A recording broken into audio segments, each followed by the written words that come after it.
Tra la sorpresa di Croc e giochi di ruolo che sono passati alla storia, questa settimana è stata caratterizzata da un forte richiamo alla nostalgia, complice gli annunci di tante riproposizioni ed un titolo di una serie emergente che è passato quasi inosservato. Potete utilizzare il potere dell'alchimia per supportare la serie prima di continuare.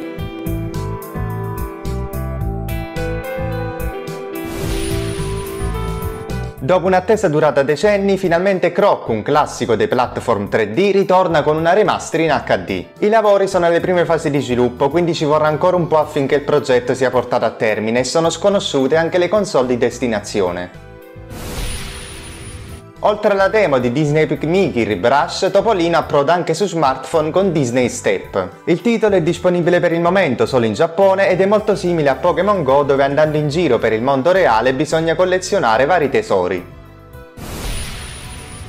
Tramite un nuovo trailer sul titolo, Nintendo ha rivelato la presenza di Pauline come personaggio giocabile in Mario Party Jamboree, in arrivo il 17 ottobre. Si tratta del suo primo ingresso nella serie ed il video la mostra assieme a Ninji, altra novità nei vari minigiochi del party game.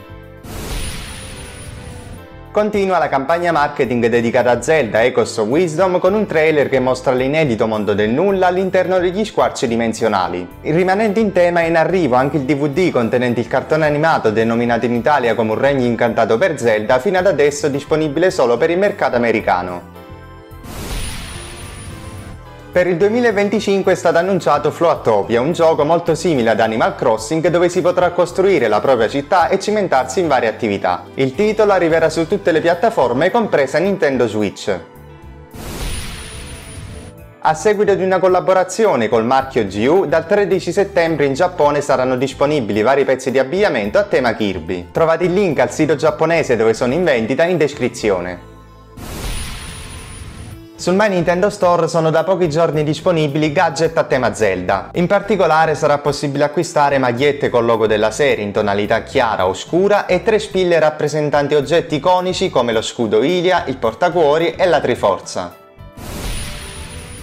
Questa settimana ha visto il rilascio ufficiale di Emio, l'uomo che sorride. Il 28 agosto è stata anche pubblicata la demo del capitolo 3, Il linguaggio dei fiori. Dopo averla provata riconfermo le mie impressioni, si tratta di un'opera attentamente curata in ogni aspetto, con frasi ed eventi conditi da significati allegorici che affondano le radici nell'immaginario giapponese. In ogni episodio il caso viene analizzato attraverso diverse prospettive a seconda del personaggio da interrogare, arricchendo non solo l'esperienza complessiva ma conferendo alla storia sfumature uniche. Emio è a mani basse il titolo rivelazione del 2024 ed anche il presidente di Nintendo sta provvedendo alla sua campagna pubblicitaria.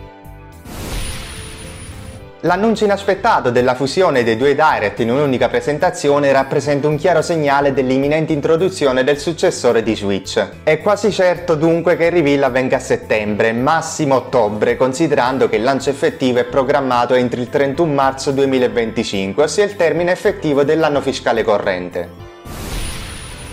Passando alle due presentazioni che sono state ampiamente criticate dal pubblico per l'abbondanza di porting e remake, in realtà sono state sullo stesso livello dei Direct degli ultimi anni, nulla di più, nulla di meno. È a partire dal 2017 che Nintendo ha capitalizzato sui suoi titoli di successo provenienti dalla libreria del capolavoro di Wii U, macinando vendite su giochi del passato. E il partner showcase ha semplicemente continuato su tale linea, presentando però questa volta remaster di cult come i 2 capitoli di Suikoden Tales of Graces, ma soprattutto il primo Trials in the Sky, che è esclusiva iniziale Switch e solo in seguito arriverà su altre piattaforme. Adesso si può dire che tutti i giochi di ruolo più importanti siano giunti sulla console ibrida, o quasi tutti.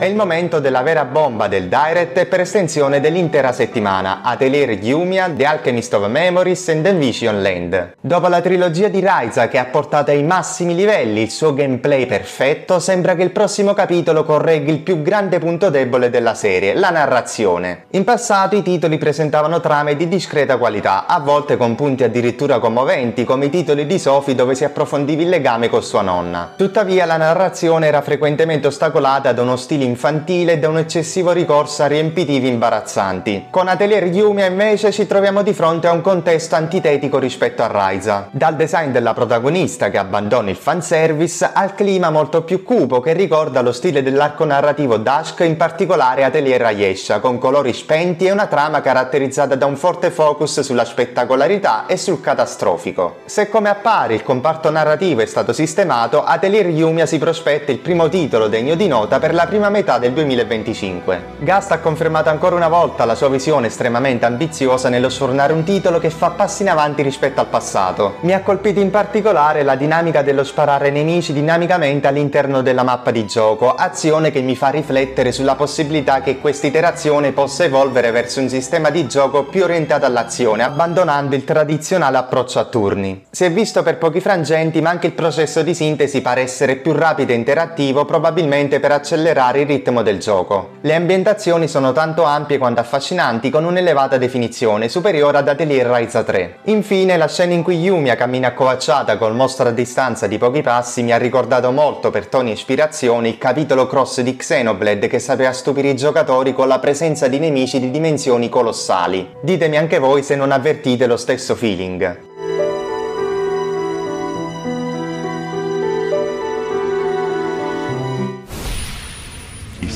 This institution holds.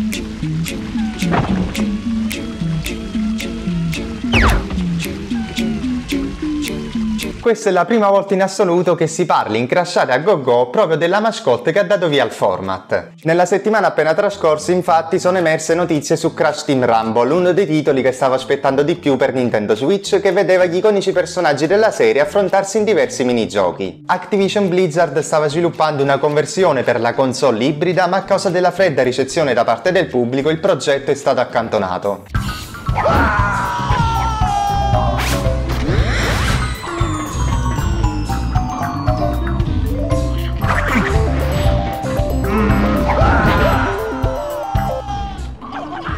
Ancora più triste è che, stando alle ultime voci, sarebbe stato cancellato un quinto capitolo canonico dedicato alla serie, che avrebbe incluso pure Spyro. Al solo pensiero che un simile scenario paradisiaco era davvero a pochi passi dal concretizzarsi, mi invade una malinconia infinita. How could things get any worse?